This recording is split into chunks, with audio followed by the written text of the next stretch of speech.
দেখছো আমি যখন প্রথম ঢাকায় আসি আমার তো কার্ল চুল, কিন্তু প্রথম যখন আমি ঢাকায় আসি তখন তো ওই যে লাল লাল নীল নীল বাতি রেখে শহরে এসে ঢাকা শহরে এসে মনে হলো যে একটু স্ট্রেট করাই, তো করিয়েছিলাম এবং আমার চুল যা ছিল তার অর্ধেক শেষ হয়ে গেছে প্রথমবার স্ট্রেট করানোর পরে। তারপর থেকে আমি আসলে মানে ইন্সপিরেশন পাই না, বা আমি আমার কাছে মনে হয় আমার ন্যাচারাল যে কার্লটা ওটাই বেশি সুন্দর।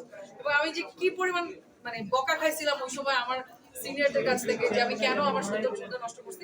একবারই করছি, একবারই জীবনে স্ট্রেট করেছিলাম, তারপরে আর কখনো করানো হয়নি এবং আমি আর করতেও চাই না। আমার মনে হয় যে সবার বেশিরভাগ মানুষের চুল তো স্ট্রেট থাকে, আমারটা একটু ডিফারেন্ট, একটু কার্লি, সো এটা আমার কাছে ভালোই লাগে, আমার চুলটা আমার কাছে ভালোই লাগে। সার্জারি আমি 2013 সালে ভয়ঙ্কর একটা অ্যাক্সিডেন্ট করেছিলাম, আমার মনে হয় আপনারা সবাই জানেন। যে অ্যাক্সিডেন্টে আসলে আমার মুখের বাম পাশ পুরো থেতলে গিয়েছিল, আমার বাম হাত অনেক ইনজুর্ড হয়েছিল, আমার বাম হাতে স্টিলের প্লেট লাগানো আছে, এখনো 9টা স্ক্রু আছে, আমার মুখের বাম পাশটা খুব বেশি ক্ষতিগ্রস্ত হয়েছিল। আমি তখনো সাহস করিনি আসলে সার্জারি করার মুখে। আমাকে অনেকে বলেছে এটা একটা গ্ল্যামারাস ইন্ডাস্ট্রি, তুমি যদি এটা না করো তাহলে আসলে তোমাকে কেউ ওইভাবে ইয়ে করবে না, তুমি গ্ল্যামার নিয়ে কাজ করো, ইয়ে নিয়ে কাজ করো, মিডিয়াতে কাজ করো, ক্যামেরার সামনে কাজ করো, তোমার সার্জারি করে ফেলা উচিত।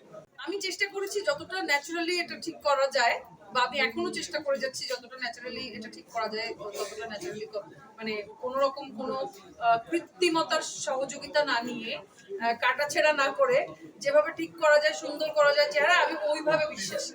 মানে সার্জারি করে একদিনের মধ্যে চেহারা সুন্দর না করে আমার মনে হয় আস্তে আস্তে অল্প অল্প করে প্রতিদিন যত্ন নিয়ে নিয়ে যদি সুন্দর করতে পারি, ওইটা আরো অনেক দিন বেশি দিন লাস্টিং করবে। তাহলে মানে প্রতি বছর যেই টাকা পয়সা আমার সার্জারিতে যাবে সেই টাকাটা যদি আমি আসলে নিজের যত্ন নেওয়ার জন্য মানে হেলদি থাকার পিছনে ব্যয় করি, তাহলে মনে হয় ওটা বেশি দিন সাস্টেইন করবে বলে আমার মনে হয়।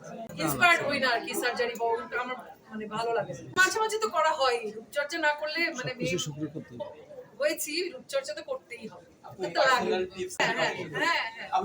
মাসেই রিলিজ, আমাদের অলরেডি প্রমোশনাল কন্টেন্ট গুলা আমরা চলছে, তাড়াতাড়ি আপনারা আসলে রিলিজ ডেট পাবেন এবং আশা করছি আপনারা সাথে থাকবেন।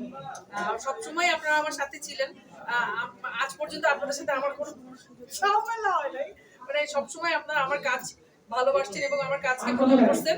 আমিও চেষ্টা করছি সুন্দর করে কথা বলছি।